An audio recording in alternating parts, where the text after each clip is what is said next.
নমস্কার বন্ধুরা, কেমন আছেন সবাই?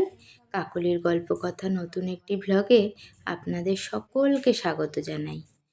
আজ মঙ্গলবার, আর সকাল সকাল ঘুম থেকে উঠে ফ্রেশ হয়ে নিয়েছি। এবার যাব রান্নাঘরে, অনেকটা কাজ আছে। আজকে আবার বর পুজোটা দিয়ে দিয়েছে সকালে, তো আমি সোজা রান্নাঘরেই যাব।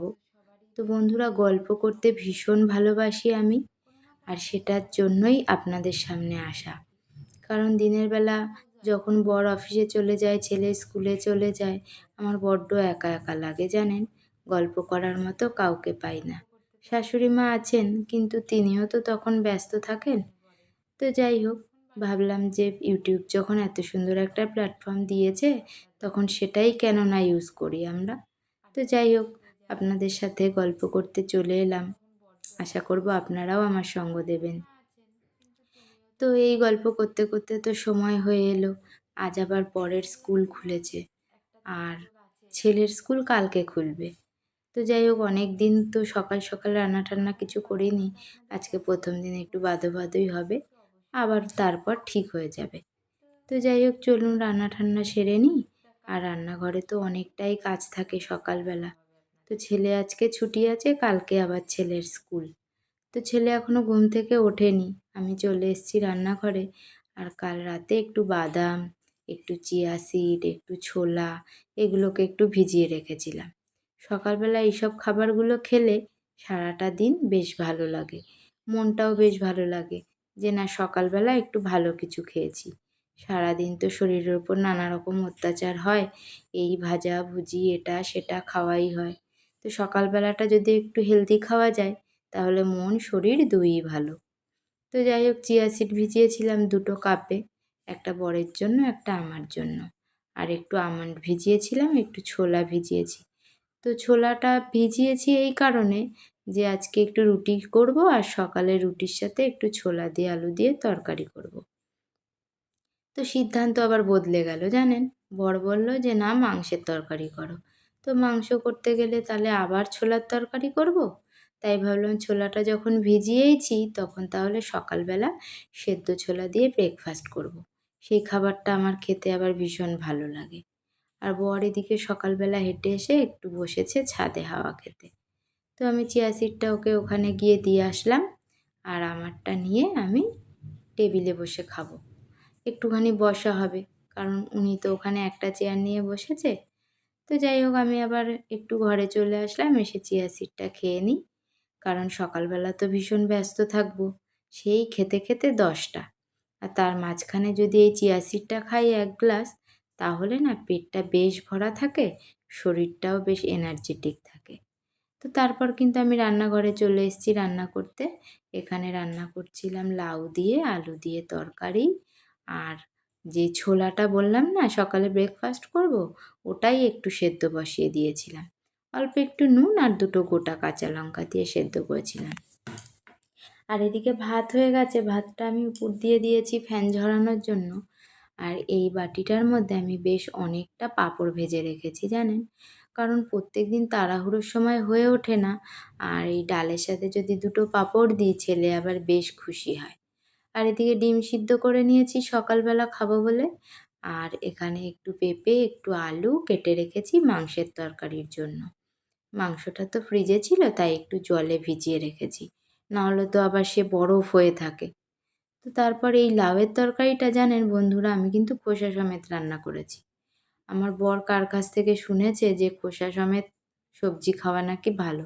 তো সব সবজির তো আবার খোসা সমেত খাওয়া উচিত না, বিভিন্ন রকমের কীটনাশক দেওয়া হয়। তবে এই লাউটা নাকি খাওয়া যায়। তো লাউটা খেতে কিন্তু দুর্দান্ত হয়েছিল জানেন, খোসা সমেত রান্না। দেখতে অতটা ভালো না হলেও খেতে কিন্তু খুব ভালো হয়েছিল। তো আর এদিকে ছোলাটা প্রায় সেদ্ধ হয়ে এসেছে। এই ছোলাটা বেশিক্ষণ লাগে না সেদ্ধ হতে, খুব জোর 3-4 মিনিট, তার বেশি আর হয় না। তো যাই হোক, রান্না টান্না হয়ে গেছে, বর অফিসে চলে গেছে, আর ছেলে তো আজকে বাড়িতে রয়েছে, ওর স্কুল কাল খুলবে। তো অল্প কটা জামা কাপড় ছিল, তো ভাবলাম এই জামা কাপড় কটা একটুখানি ধুয়ে নিই।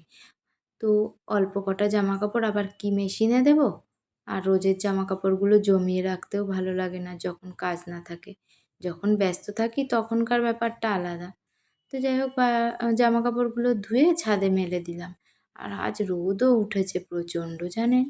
আর এই ছাদের থেকে আমার বাড়ির পেছনের ভিউটা এত সুন্দর লাগে, প্রচুর গাছপালা সবুজে সবুজ।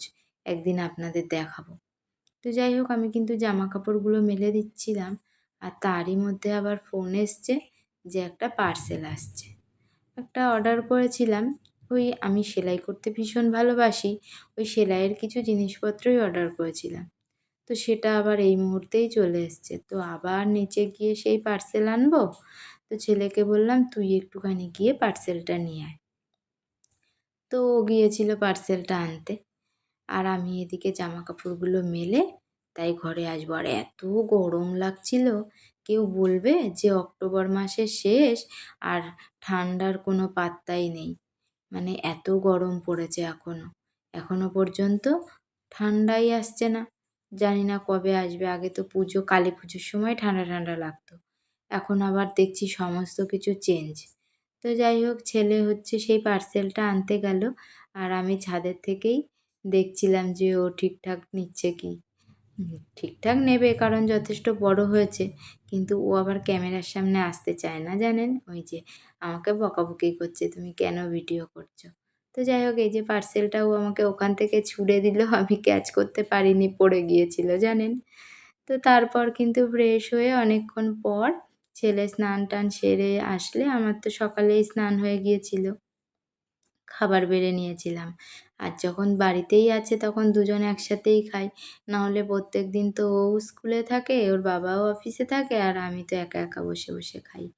তো আজকে রান্না করেছিলাম মাংস, লাউয়ের তরকারি আর ডাল করব ভেবেছিলাম, পরে আর ডালটা করিনি। ওই পাঁপড় ভাজা দিয়েই চালিয়ে দিয়েছি। আর একটু ফ্রিজে চাটনি ছিল। চাটনিটা একদিন করে রাখলে তো ২-৪ দিন খাওয়াই যায়, তাই না? আর চাটনিটা কিন্তু ভীষণ টেস্ট হয়েছিল জানেন? আমসত্ত্ব, খেজুর, একটু টমেটো, একটু কিশমিশ, কাজু বাদাম এইসব দিয়ে করেছিলাম। তো ছেলেকে তো খেতে দিয়ে জিজ্ঞাসা করি, প্রত্যেকদিনই আমি জিজ্ঞাসা করি যে, "সোনা খেতে কেমন হয়েছে?" আর আমার সোনা তো প্রত্যেকদিনই বলে, "মা দারুণ হয়েছে।" ও মায়ের হাতের রান্না ভীষণ ভালো খায়। তো ভীষণ তো খুশি। আর অন্যদিন লাউয়ের তরকারি খায় না জানেন? আজকে কিন্তু খেলো, বলল খুব ভালো হয়েছে। ওই খোসা সমেত তরকারি করেছিলাম তো তার জন্য ভাবলাম খায় কি না। তো যাই হোক খেয়েছে, বলল খুব ভালো হয়েছে। তো ওকে খেতে দিয়ে চলুন তাহলে আমিও খেয়ে নিই। আর ব্লগটা কেমন লাগলো আপনারা কিন্তু অবশ্যই কমেন্টে জানাবেন। আর যদি ভালো লাগে তাহলে সাবস্ক্রাইব করে পাশে থাকবেন।